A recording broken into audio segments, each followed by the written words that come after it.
Film शुरू होती है फिलीपीन से। हम देखते हैं कि पूरे शहर में ज़ॉम्बी वायरस फैला हुआ है। हर कोई इसकी लपेट में आ गया है। सभी लोग इस वायरस का शिकार होकर एक दूसरे को काट रहे थे। पर इसी शहर में रहने वाला एक आदमी जिसका नाम फ्रांसिस था, वो और उसकी फैमिली खुशकिस्मती से अभी तक इस वायरस से बचे हुए थे। फ्रांसिस की फैमिली में उसकी वाइफ और 2 बेटे थे जिनके साथ वो अपने गांव वाले घर में जा रहा था, क्योंकि उनकी सोच थी कि ज़ॉम्बी वायरस सिर्फ शहर में ही फैला होगा, गांव अभी तक बचा हुआ होगा। तो इस उम्मीद के साथ वो वहाँ जा रही थी ताकि हम वहाँ महफूज रह सके और ज़ॉम्बी होने से बच जाएंगे। अब गांव में फ्रांसिस की मॉम डैड भी रहा करती थी। जैसे ही लोग अपने घर में आए, फ्रांसिस अपने डैड के रूम में जाता है। ये देखकर उसके होश उड़ जाते हैं कि उसके डैड ने गन से खुद को शूट करके अपनी जान ले ली है, क्योंकि वो खुद भी एक ज़ॉम्बी बन गई थी। तो उन्होंने सोचा कि इन खूंखार ज़ॉम्बी जैसा बनने से तो अच्छा मैं अपनी जान ही ले लूं। मगर फ्रांसिस को दुख होता है उनकी मौत से। उसे बुरा भी लग रहा था कि मैं क्या सोचकर यहाँ आया था और क्या हो गया। अब वो अपने डैड की गन अपने पास रख लेता है, क्योंकि इस तरह के हालात में हथियार अपने पास रखना चाहिए। फिर वो कमरे से बाहर आता है, पर ये देखकर उसकी होश उड़ जाते हैं कि उसकी मॉम खून में लथपथ वहाँ खड़ी है। उनका जिस्म कटा कटा है, क्योंकि वो भी ज़ॉम्बी बन गई हैं, जो रेंगते हुए फ्रांसिस की तरफ ही बढ़ रही होती हैं ताकि उसे भी काटकर ज़ॉम्बी बना सके। उन्हें देखकर भी फ्रांसिस को बुरा लगा और वो ऐसा करना तो नहीं चाहता था, लेकिन ये करना उसकी मजबूरी थी। वो गन निकालता है और दिल पर पत्थर रख के अपनी माँ को शूट करके मार डालता है, जिसके बाद वो अपने मॉम डैड की लाशों को गाड़ देता है ताकि उनकी आत्मा को सुकून मिल सके। फिर वो अपनी फैमिली को समझाता है कि देखो, हमें यही रहना होगा क्योंकि बाहर बहुत खतरा है। हमें यहाँ कोई मसला भी नहीं होगा क्योंकि यहाँ खेत है तो खाने के लिए अनाज मिल जाएगा, पंप भी लगा हुआ है जिससे पानी मिल जाएगा पीने के लिए, तो कोई मसला ही नहीं होगा, जिसके लिए वो लोग भी मान जाते हैं। यहाँ हम नोटिस कर पाते हैं कि फ्रांसिस और उसकी वाइफ आइरिस एक दूसरे से नाराज हैं। ऐसा लग रहा है जैसे उनका कोई झगड़ा हुआ हो और वो बात भी नहीं कर रही थी,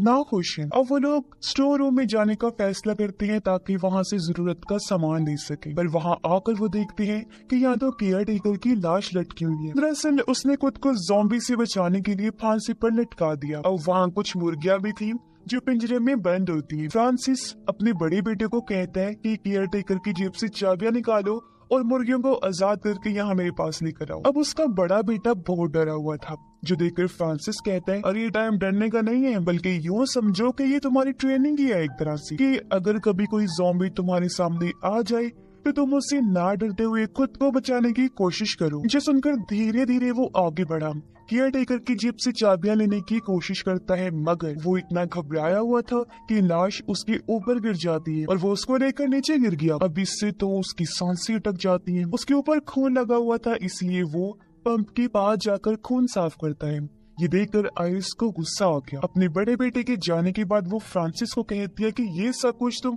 अभी से उसे क्यों सिखा रही हो, बच्चा है अभी वो। इस पर फ्रांसिस चिढ़कर कहते हैं, क्या बच्चा है भाई, ये सब बातें सोचने का टाइम नहीं है, अगर जिंदा रहना है तो ये सब तो सीखना पड़ेगा। अब यहाँ हम नोटिस कर पाते हैं कि फ्रांसिस अपने बड़े बेटे से ज्यादा छोटे से प्यार करता था, बड़े पर उसकी ज्यादा तवज्जो नहीं थी। अब ऐसा क्यों था, आखिर क्यों अपने बच्चों में वो फर्क करता था, इसका जवाब हमें जल्दी पता चल जाएगा। शाम को सारे काम शाम चेक करने के बाद फ्रांसिस और आइरिस बेसमेंट में जाती है, जहाँ आकर फ्रांसिस बौखला गया। वो घबराने लगता है। असल में फ्रांसिस को बचपन में उसके डैड छोटी छोटी गलती पर बहुत मार पीट करती थी और सारा सारा दिन उसे बेसमेंट में कैद करके रखती थी। और आज यहाँ आने की वजह से फ्रांसिस को वो सब कुछ याद आ गया था, इस वजह से उसकी ये हालत हो रही थी। पर आइरिस उसे समझाती है कि संभालो खुद को, ऐसी मत करो। जिसके बाद वो लोग खाना खाने बैठ जाते हैं। फ्रांसिस का बड़ा बेटा बताता है कि मेरी दोस्त ने मुझे मैसेज किया था कि मैं अपने मॉम डैड के साथ पहाड़ के पास बने कैंप में जा रही हूँ, जो जगह बिल्कुल महफूज है और वहाँ और भी बचे हुए लोग रह रहे हैं, तो मेरे ख्याल से हमें भी वहाँ चलना चाहिए। पर ये सुनकर फ्रांसिस साफ साफ मना कर देता है, कहता है कि नहीं, हम कहीं नहीं जाएंगे क्योंकि वहाँ तो हमें ठीक से खाना पीना भी नहीं दिया जाएगा, और यहाँ देखो हमारे पास खाने पीने का सब कुछ है, किसी चीज की कमी नहीं है, तो हम यही रहेंगे बस। अब उसकी ये बात आइरिस को पसंद नहीं आती, क्योंकि वो खुद भी यहाँ रहना नहीं चाहती थी। खैर रात को जब फ्रांसिस सो रहा था तो उसे अपने डैड की डरावनी सपने आने लगती है, जिसमें वो पूरी तरह फ्रांसिस को मार रही थी। ये देखकर उसकी आंख खुल जाती है, तो अब इस चीज से घबराकर वो फैसला कर लेता है कि यहाँ से हम चले ही जाते हैं। इस बारे में वो अपनी वाइफ को कहता है कि ठीक है चलते हैं, हम उसी कैंप में रह लेंगे क्योंकि यहाँ बचपन के डरावने सपने मुझे टिकने नहीं देंगे। इसलिए अगले ही दिन ये लोग वैन के जरिए उस कैंप के लिए निकल जाते हैं। पर कुछ दूर आने पर इन्होंने देखा कि सामने तो बैरिकेड लगा हुआ है और साइड में बहुत सारी खराब गाड़ियां खड़ी हुई हैं क्योंकि बैरिकेड रास्ता रोकने के लिए लगाया गया था। आयरिस गाड़ी से उतरकर वो बैरिकेड हटाने जाती है, पर तभी एक डरावना सा ज़ॉम्बी वहाँ आकर हमला करने की कोशिश करता है। ये देखकर फ्रांसिस फौरन गन लेकर बाहर आया और ज़ॉम्बी को शूट करके मार देता है। पर गोली की आवाज से अब वहाँ बहुत सारे ज़ॉम्बीज़ आ जाते हैं, जिनसे बचने के लिए वो लोग गाड़ी में छुप जाते हैं। फिर फ्रांसिस एक बॉम्ब बाहर फेंककर सभी ज़ॉम्बीज़ को उड़ा देता है। पर यहाँ सबसे बड़ी मुसीबत ये हो गई थी कि उनकी वैन तो खराब हो गई थी। अब इसीलिए ये पैदल ही चलने लगते हैं और दूसरा कोई और रास्ता इनके पास नहीं था गांव से बाहर जाने का, इसलिए वो वापस गांव में ही आ जाते हैं। फिर अगली सुबह फ्रांसिस जाकर अपनी खराब वैन को ठीक कर लेता है, पर इस बारे में वो अपनी फैमिली के लोगों को नहीं बताता क्योंकि उसने जहन बना लिया था कि वो लोग यही रहेंगे। वो सोचता है कि गांव में तो मुझे बस बुरे सपने ही सताएंगे, ना कि ये ज़ॉम्बीज़। तो इसीलिए कुछ भी हो जाए हम यही रहेंगे क्योंकि बाहर बहुत सारे ज़ॉम्बीज़ हैं। इसीलिए वो घर को और अच्छे से ठीक कर लेता है, लाइट्स वगैरह भी लगा लेता है। फिर अपनी फैमिली के साथ डांस करने लगा ताकि वो लोग भी इंजॉय कर सके। इसके बाद फ्रांसिस के दोनों बेटे पुरानी तस्वीरें देखने लगते हैं जिनमें फ्रांसिस के भाई की भी तस्वीर थी। अब यहाँ छोटा बेटा अपने भाई को कहता है, भाई आपने एक बात नोटिस की है, आप पापा के भाई जैसे दिखते हो, बिल्कुल न कि पापा जैसे। जो सुनकर तो बड़े भाई की होश उड़ जाते हैं क्योंकि अब जाकर वो सारी बात समझता है कि अच्छा तो ये बात है कि पापा मुझसे इतना नाराज क्यों रहते हैं, क्योंकि उससे भी पता चल चुका था कि मैं उनका बेटा नहीं हूँ बल्कि उनके भाई का बेटा हूँ। असल में फ्रांसिस के भाई के साथ आयरिस का ताल्लुक बन गया था, जिस वजह से ये बड़ा बेटा पैदा हुआ। पर उसके बाद भी फ्रांसिस ने आयरिस को माफ कर दिया और उसने ही फिर दोनों बच्चों को संभाला। पर क्योंकि वो उसका असली बेटा नहीं था, इसलिए फ्रांसिस उस पर गुस्सा निकालता रहता था। लेकिन हाँ, वैसे उसका कोई गलत मकसद नहीं था जैसे उसे तकलीफ पहुंचाना वगैरह, बल्कि वो तो अक्सर खुद को समझाया करता कि मैं क्या करता रहता हूँ, इसमें उसका तो कोई कसूर नहीं है, उसे भी बाप की जरूरत है तो मैं उसका भी अच्छे से ध्यान रखूंगा और बाप की तरह प्यार दूंगा क्योंकि उसकी जिम्मेदारी है मुझ पर। और इस वजह से अक्सर फ्रांसिस और आयरिस का झगड़ा भी होता रहता था। अब जब फ्रांसिस बाहर जाता है तो उसे एक डॉग काट लेता है। जब आयरिस उसकी मरहम पट्टी तो कर देती है, लेकिन वो ये भी कहती है कि हमें डॉक्टर के पास चलना चाहिए, कहीं ऐसा ना हो कि तुम्हें डॉग वाला जहर फैल जाए। ये सुनकर फ्रांसिस कहता है कि उस डॉग के गले में पट्टा था जिससे लग रहा था कि वो पालतू कुत्ता है और ऐसे डॉग्स में जहर नहीं हो सकता, तुम फिक्र ना करो, कुछ नहीं होगा मुझे। इसके बाद फ्रांसिस का बड़ा बेटा उसे कहता है, पापा मैं भी अपनी फैमिली के लिए कुछ करना चाहता हूँ ताकि जरूरत पड़ने पर मैं काम आ सकूं। फ्रांसिस कहता है, बेटा अभी तुम छोटे हो और अगर तुम खुद को बड़ा समझते हो और तुम्हें लगता है कि तुम अपनी फैमिली को बचा लोगे तो ये बताओ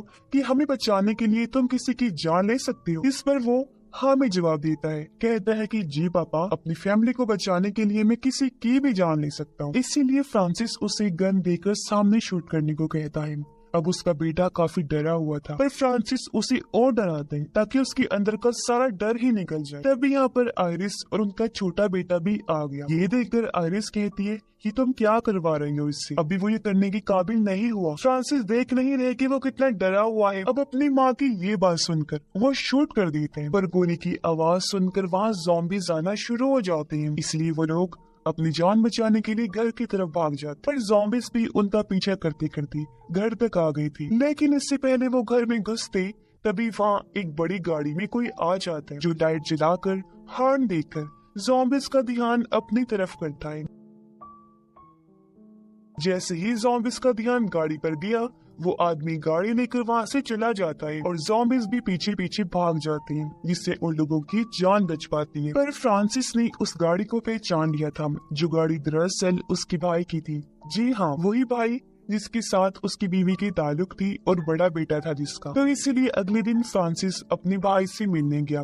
वो काफी गुस्से में था। उसका भाई कहता है कि शांत हो जाओ भाई, मैं बस ये देखने आया था कि मॉम डैड ठीक है या नहीं। फ्रांसिस बताता है कि वो तो कब के मर गए हैं और उसे गन दिखाकर कहता है कि तुम्हारा भी अब यहाँ कोई काम नहीं है, चलो निकलो यहाँ से, वरना अभी की अभी तेरे सर में गोली मारकर जान ले लूंगा, समझे। तो वो कहते हैं, अरे अरे भाई, मैं यहाँ पर रहने नहीं आया हूँ, ठीक है ना। जो कहकर वो उसे एक नक्शा देते हुए कहता है कि सुना है पहाड़ के पास एक कैंप है, ये वहीं जाने का नक्शा है, अगर जाना हुआ तो चले जाना, वहाँ मैं भी वहीं जा रहा हूँ, तुम्हारी जान बच जाएगी। इतना कहकर वो गाड़ी में बैठकर वहाँ से निकल जाता है उस कैंप में जाने के लिए। पर फ्रांसिस अपने भाई की मदद लेना नहीं चाहता था, इसलिए वो नक्शे को जलाने लगता है। पर अचानक वो रुक गया, सोचता है कि क्या पता ये नक्शा मुसीबत में काम आ जाए।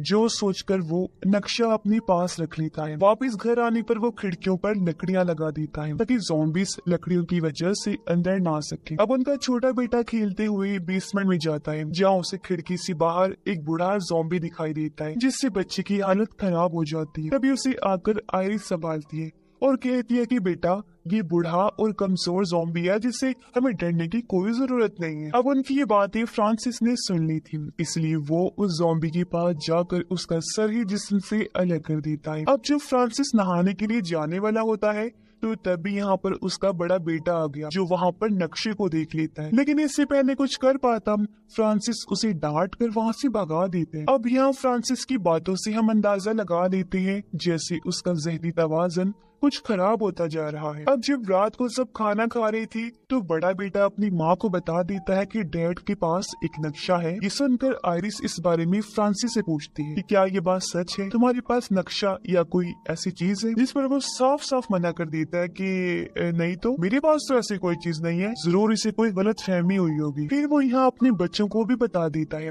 कि जानते हो तुम्हारी माँ यहाँ से क्यों जाना चाहती है, क्योंकि ये मेरे भाई के पास जाना चाहती है जिसके साथ इसका चक्कर था। ये तो कुछ महीने पहले तुम दोनों को छोड़ के चली जाती, पर वायरस की वजह से नहीं जा पाई। ये सुनकर दोनों बच्चे बिल्कुल हैरान आयरिस से पूछते हैं मॉम क्या ये बात सच है। आयरिस कहती है कि हाँ मैं जाना चाहती थी उसके पास। इस पर फ्रांसिस वो नक्शा निकाल कर दिखाता है और सबके सामने जलाते हुए कहता है कि कोई कहीं नहीं जाएगा, सब यही रहेंगे क्योंकि ये मेरा आखिरी फैसला है। अब हालांकि आयरिस उसे ऐसा करने से रोकती भी है, लेकिन वो नहीं रुकता, पूरा नक्शा जला ही डालता है। फिर तो वो लकड़ियों से मेन दरवाजा भी बंद कर देता है ताकि कोई बाहर ही ना जा पाए। वो ये बहाना लगाता है कि बाहर ज़ॉम्बी घूम रहा है, तो इसीलिए दरवाजा बंद करना ही ठीक रहेगा ताकि वो अंदर ना घुस जाए। ये सुनकर बड़ा बेटा कहते है पापा आप झूठ बोल रहे हैं, बाहर तो कोई ज़ॉम्बी नहीं है, आप हमें बस यहाँ कैद करके रखना चाहते हैं। ये सुनकर तो फ्रांसिस का इतना दिमाग खराब हो जाता है कि वो अपने बड़े बेटे को थप्पड़ मार देता है और कहता है कि तेरी हिम्मत कैसे इस तरह बात करने की, क्यों बोले तुम बीच में, तुम मेरी औलाद नहीं है, इसलिए बीच में बोलने का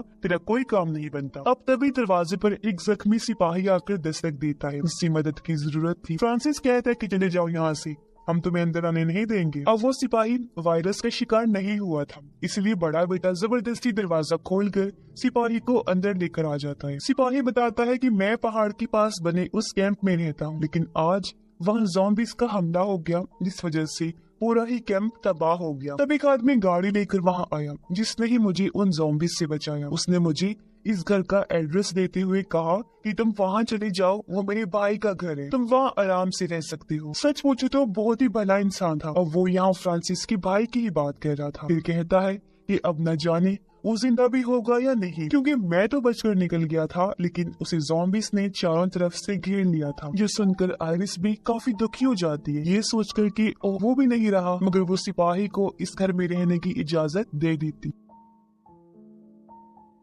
फ्रांसिस कहता है कि तुम यहाँ रह तो सकते हो, लेकिन बेसमेंट में रहोगे ताकि तुम मेरी फैमिली से दूर रहो। इसके लिए वो मान भी जाते हैं। अब रात को उनका बड़ा बेटा आयरिस के पास जाता है और रोते हुए कहता है मॉम मैं जानता हूँ कि मैं फ्रांसिस का असली बेटा नहीं, इसलिए तो वो मुझसे प्यार नहीं करते, मगर मैं तो फ्रांसिस और सबसे प्यार करता हूँ ना, अपनी फैमिली समझता हूँ। अब मुझे लगता है कि यहाँ से बाहर भी कोई ऐसी जगह जरूर हो जो महफूज है, जहाँ हम आराम से रह सकते हैं, तो प्लीज माँ मुझे बाहर जाने की इजाजत दे दीजिए ताकि मैं अपनी फैमिली को सेफ रख सकूं, कुछ कर सकूं, मतलब आप लोगों के लिए। लेकिन आयरिस इसके लिए तैयार नहीं होती, पर जब वो बार बार जिद करता है तो आयरिस क्या ही कर सकती थी, वो मान गई तो वो घर से भाग जाता है। अब अगली सुबह जब फ्रांसिस घर में बड़े बेटे को नहीं पाता तो वो हर जगह उसे ढूंढने लगता है कि न जाने कहाँ गया वो। लेकिन जब वो दरवाजे को खुला हुआ पाता है तो समझ गया कि वो भाग चुका है। इससे तो फ्रांसिस का दिमाग ही खराब हो गया और अब वो गुस्से में हथौड़ा उठाता है और उस जख्मी सिपाही पर वार करके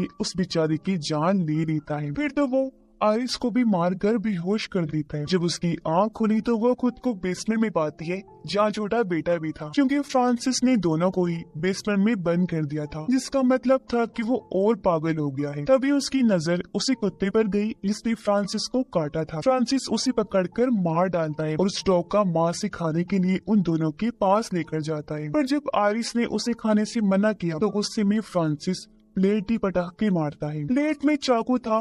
वो जब नीचे गिरा तो आइरिस उसे छुपाने का सोचती है ताकि उसकी मदद से खुद को आजाद कर लूं, लेकिन बेचारे की किस्मत कहाँ इतनी अच्छी थी, क्योंकि तभी फ्रांसिस भी चाकू देख लेता है और उसे उठाकर अपने पास रख लेता है। एक बार फिर दोनों को बेसमेंट में बंद करके वहाँ से बाहर चला जाता है। पर यहाँ आइरिस एक प्लान बनाती है और वो अपने बेटे को जोर से चीखने को कहती है। उसके बेटे ने जैसे चीख मारी, आवाज सुनकर फ्रांसिस बेसमेंट में आ जाता है और उसके आते ही आइरिस उस पर हमला कर देती है। फिर अपने बेटे को लेकर आराम से बाहर आ गई और फ्रांसिस को वहीं कैद कर देती है। ये देखकर फ्रांसिस को अपने डैड के ख्याल आने लगते हैं, क्योंकि इस तरह उसके डैड का जुल्म बहुत ज्यादा होता था उस पर, जिस वजह से वो काफी डर जाता है। अब जब आइरिस और छोटा बेटा बेसमेंट से बाहर आते हैं तो तभी यहाँ पर फ्रांसिस का भाई आ जाता है, जिसकी हालत बहुत खराब होती है क्योंकि वो भी ज़ॉम्बी बन गया था। वो दोनों पर हमला करने लगता है तो अपनी जान बचाने के लिए वो भागने लगते हैं, पर उसने आरिस को पकड़ लिया था। अपने भाई की आवाज सुनकर फ्रांसिस को गुस्सा आने लगता है। वो सोचते हैं कि कहीं ये मेरी फैमिली को भी ज़ॉम्बी ना बना दे। और अब जैसे उसका भाई आरिस को काटने वाला होता है तभी बेसमेंट का दरवाजा तोड़कर फ्रांसिस बाहर आ गया। वो अपने भाई को मारकर साइड में करता है, फिर शूट करके उसकी जान ले लेता है। तभी यहाँ पर रोते हुए उनका छोटा बेटा आ जाता है, क्योंकि फ्रांसिस के भाई ने उसकी बाजू पर काट लिया था, यानी कि अब वो भी वायरस का शिकार हो जाएगा, ज़ॉम्बी बन जाएगा। ये देखकर वो घबरा गई, सोचते हैं कि ओह शिट, ये क्या हो गया, ओह माय गॉड क्या होगा। पर आइरिस हिम्मत करके अपने बेटे का वो बाजू काट देती है ताकि वायरस पूरे जिस्म में ना फैले, और उसके जख्म की पट्टी करके फ्रांसिस को कहती है कि वैन लेकर आओ, जल्दी से इसे हॉस्पिटल लेकर जाना है। तो फ्रांसिस जल्दी से वैन के पास भागते हैं, लेकिन